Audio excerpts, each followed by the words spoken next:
గంగుల కమలాకర్ గారికి 15 ఎకరాల ల్యాండ్ ఉంది. అక్కడ 15 ఎకరాల్లో ఆయన కెమికల్ ఫ్యాక్టరీ పెట్టాలని కూడా వారు ట్రై చేస్తే చిన్న చింతకుంట గ్రామస్తులందరూ కూడా మరి వ్యతిరేకం చేస్తే ఆ ప్రపోజల్ ఆయన ఆపేసి, ఆ తర్వాత మేము గన్పూర్ ఆయకట్టుకు పోయినాం. ఏడుపాయల దుర్గమ్మను దర్శించుకున్నాం.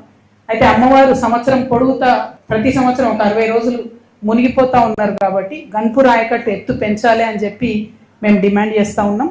ఎత్తు పెంచడానికి డబ్బులు ఆల్రెడీ శాంక్షన్ అయి ఉన్నాయి. కానీ ఇరిగేషన్ మంత్రిగా మరి అప్పుడు హరీష్ రావు గారే ఉండే, కానీ ఆయన ఎందుకో మరి పట్టించుకోలేదు.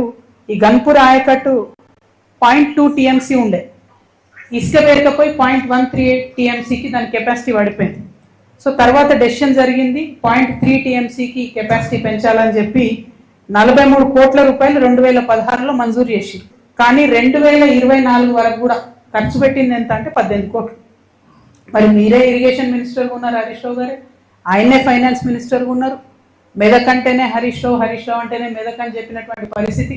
ఎందుకు మరి ఇంత జాప్యం జరిగిందన్నది తప్పకుండా ప్రజలకు చెప్పాల్సినటువంటి అవసరం ఉంది. నేను ఒకటే అంటున్నా, ఒక పక్క రామన్న సోషల్ మీడియా ట్విట్టర్ ఇచ్చిపెట్టి గ్రౌండ్లకు రావాలి, వస్తే బాగుంటుంది ప్రజలకు. ఇంకో పక్క హరీష్ అన్న మోసం చేయడం బంద్ చేసి నువ్వు కృష్ణునివా నువ్వు అర్జునువా ఏందో డిసైడ్ చేసుకొని ఆ పాత్ర ఏందో స్ట్రేట్ ఫార్వర్డ్ చేయాలి. వీళ్ళు పేరుకు కృష్ణార్జునాలు పెట్టుకుంటారు, ఒకరి మీద ఒకరు బాణం వేసుకుంటే పాపం బలేది ఎవరే టీఆర్ఎస్ కార్యకర్తలు కదా.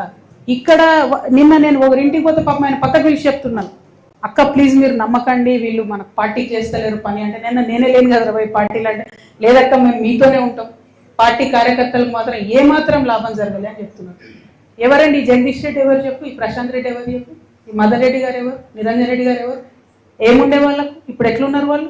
కొన్ని కార్యకర్తలు ఉన్నారు, నేనే ఉన్నా, మీరు చూసుకోండి నా ఆస్తిపాస్తులు లెక్కలు తీసుకోండి. 2014 ముందు ఏది ఉంది అదే ఉంది నా దగ్గర. ఛాలెంజ్ చేసి చెప్తున్నా, 3 ఏళ్ళు ఈడీ సిబిఐ నా ఎంటబడ్డది, కీసమెత్తనే మన ఉన్నదా నా దగ్గర అదనంగా? నాలాంటి ఉద్యమకారులు ఇక్కడ 100 మంది ఉన్నారు, దగపడ్డ ఉద్యమకారులు, వీళ్ళకి ఏముందండి?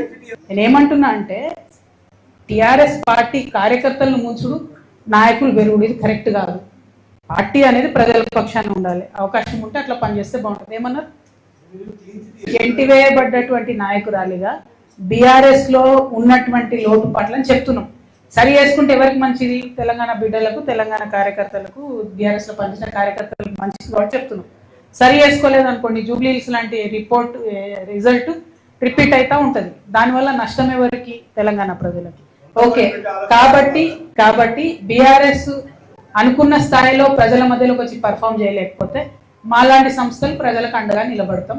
మేమే ప్రధాన ప్రతిపక్షంగా ఎదిగే అవకాశం కూడా ఉన్నది.